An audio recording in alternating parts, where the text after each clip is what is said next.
Always our mind is on how can I serve others better? How can I keep myself fit to serve others? How well I can serve others? Then you are always meditating. Even in the midst of your activity, your meditation is I am serving, I am serving, I am serving, I am serving.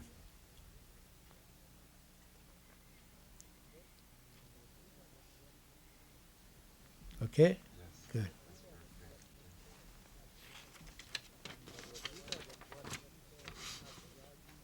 In Bhagavad Gita, that's what Krishna says. Manmanabhava, madbhakta, madhyaji, mam namaskuru. That means think of me, work for me, eat for me, do japa for me. Even when you do japa, I'm not doing it for my sake. By doing japa, I can train my mind. If I train my mind, I can serve better. So even your japa becomes an offering. Kayena vacha, manashendriyaiva, buddhyatmana va, prakrite swabhavat karomi yadhyat, sakalam parasmai, narayanayeti samarpayami, guruvarayeti samarpayami. I am doing everything as an offering to God and Guru and to humanity. Then you don't make distinctions between, this is sadhana, that is not sadhana. Sometimes we come across, I don't have time to do sadhana. I'm always working on the bulldozer. I say, what is it then? You are working on the bulldozer is not sadhana. You think only by going in a corner and closing your eyes and murmur something, then you call that sadhana. And even at that time you'll be saying, everybody has gone to Charlottesville for a movie. I don't know why I'm sitting here. You are doing sadhana.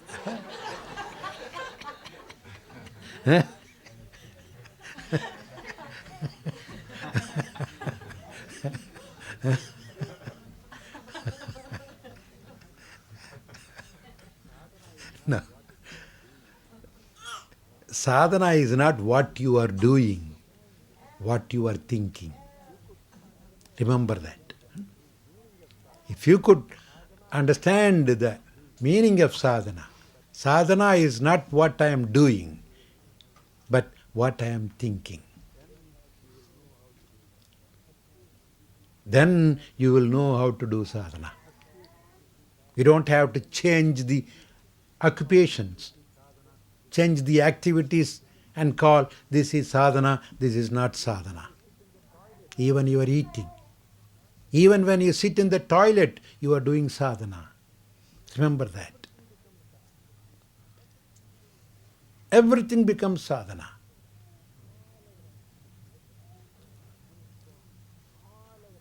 We should transform all our activities into this kind of sadhana.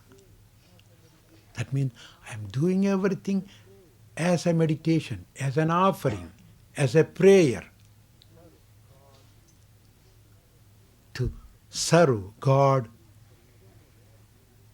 through service to the humanity.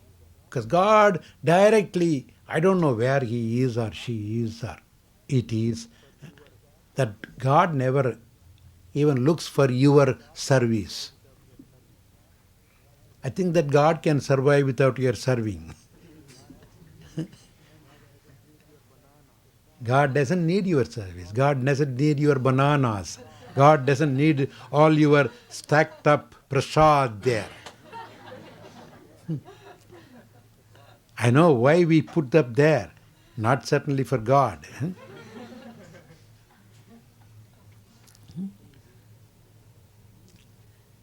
Ultimately, it is for us. That means whatever you do to others, you are doing to God. Service of the humanity is service of God. I won't even say humanity, service of the nature. Why only humanity? Humanity means only human beings. Serve the dogs, serve the cats, serve the rats, serve the mosquitoes. Not only service to the people, serve the plants. Be nice to them, be loving. Even if you have to pull out a weed, do it with a loving way. Just say, sorry, this is not your place. You come and establish in a wrong place. A squatter, get out. Say a prayer, pull it out. Yes.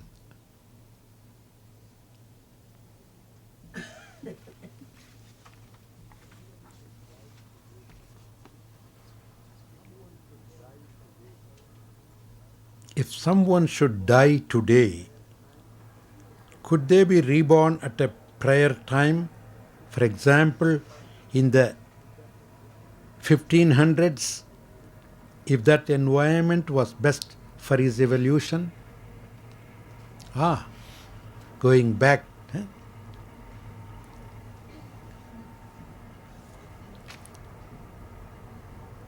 That calls for an explanation of what time means.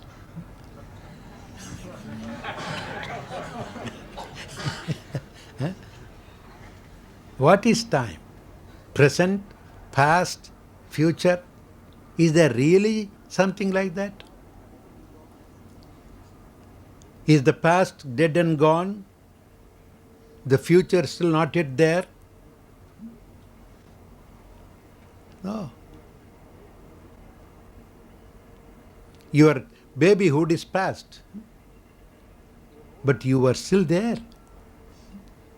Your old age is in the future, but you are still here. Past is not something is dead and gone. Past is what you don't see anymore, because your vision is just this much. If you have a telephoto lens, and if I take the camera through the telephoto lens, I may probably just see only the face of Hamsananda. That's my present. But take the lens out and put a wide-angle lens, a fisheye lens. What would I see? I would see everybody here.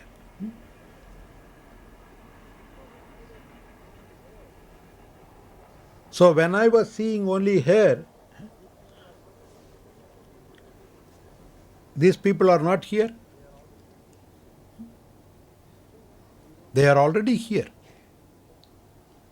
You don't simply see it, that's all. So at present I am only seeing her.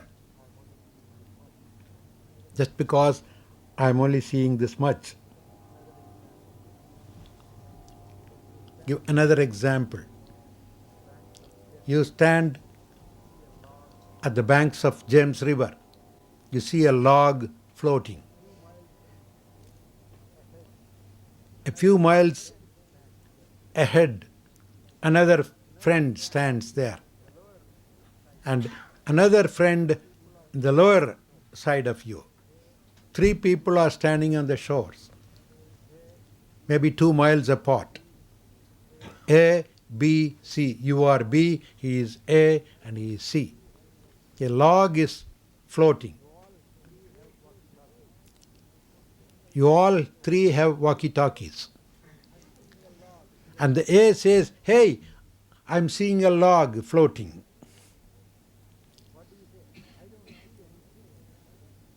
What do you say? I don't see anything. C also says, I never saw anything. So the log is present for him, for A. within half hour or within 10-15 minutes, you see B, hey, I see the log here. Do you still see? No, I saw it. A says, I saw the log. Right? Hmm? B says, I am seeing the log. The C will say, well, I will see it soon. Hmm?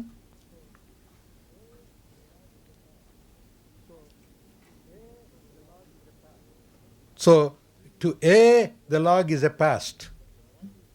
To B, the log is a present thing. To C, the log is a future. But the water is there, the log is still there. One and the same thing becomes a past thing to one person, a present thing to another person, a future thing to the third person.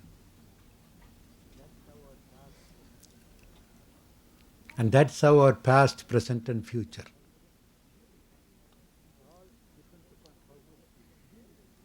It all depends upon how much you see. If you see the B who is standing right in the middle, can widen his vision, he will see the log coming in front of A and go through him and then go to C also. So that means to be A's past and C's future is B's present. Am I clear? You see this picture? So the past, present, future is just limited to our angle of vision. And that's how in the world we function. We see only limited things. Right now, all these things are happening in the 20th century. The 15th century, we have forgotten, or we don't see it. It doesn't mean it's all gone. There is an eternal present. If we could have a global vision, Arjuna saw only the battlefield. But when he was given that supervision, he was able to see everything that's already happening in the image of that Virat Swarupa of Vishnu. Everything came to his present state. So, time and space, the same thing with space also. You see only this satsang hall, so this is present for you. But they are all still there around. If you just walk out, that becomes the present. So time and space is eternal. There is no past, present, future. But we create our past, present, future. So there is no going back or going ahead. Now come to the question directly. You are reborn into a life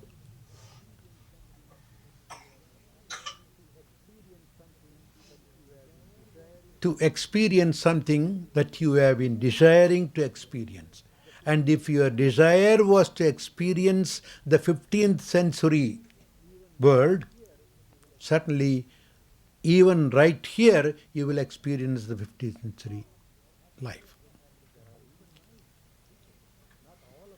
There are even now people, not all of them are in the 20th century.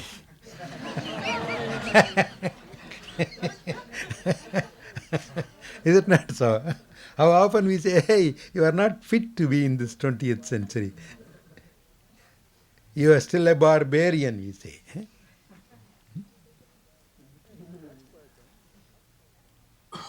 Yes, to that person,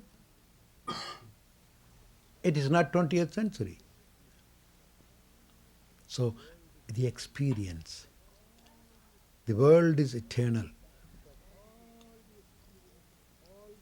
It has all the experiences all the time, always.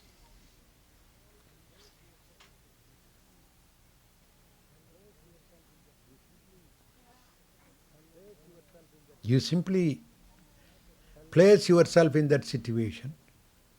Hell and heaven also. It's not that somewhere a heaven and somewhere a hell. No. Right here. If you want, you can put yourself in a hell. You can create your own hell or heaven. Ashram is not an ashram to everybody. How many might think, how did I happen to come here? What am I doing here?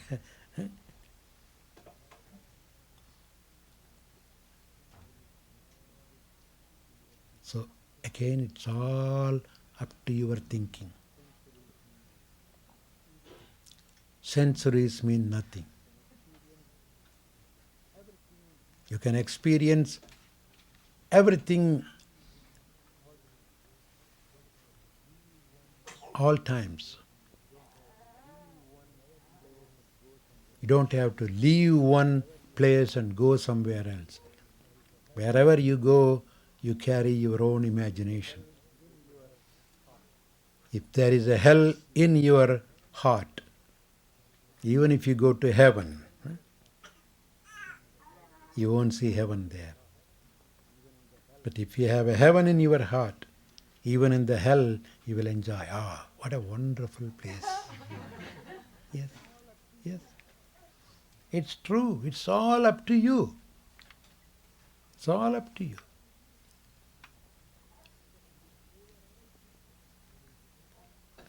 You may blame and praise people. No.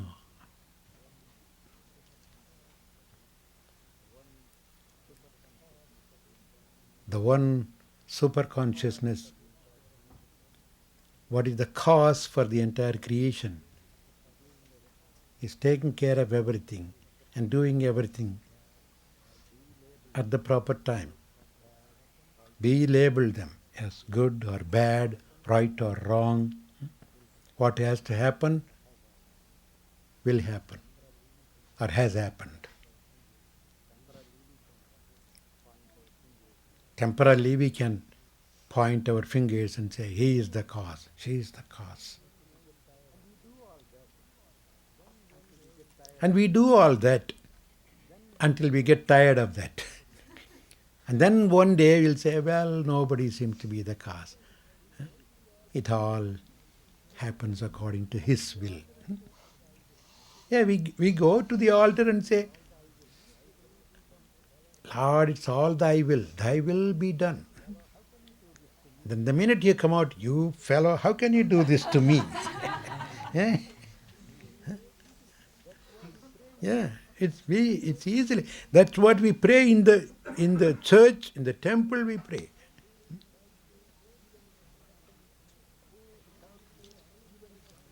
You say, oh, without you, even an atom cannot move. Avanandriyor anuvum asayadu. But the minute you come out, how dare you do that to me? Total contradiction. We go through this. What do you call that wheel? Up and down. Ferris wheel.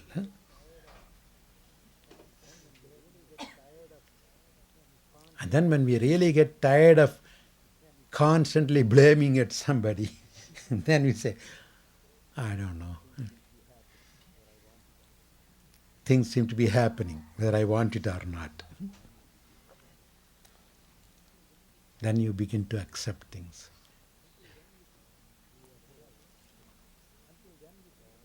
Otherwise, until then you think you are clever than God. God must be a fool. Look at him. He created the world and he is just quietly, comfortably sleeping somewhere, leaving the whole thing in a turmoil like this.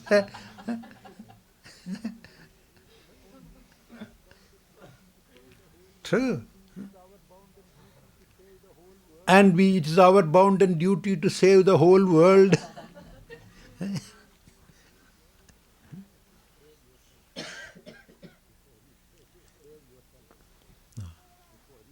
Save yourself first before you save the world.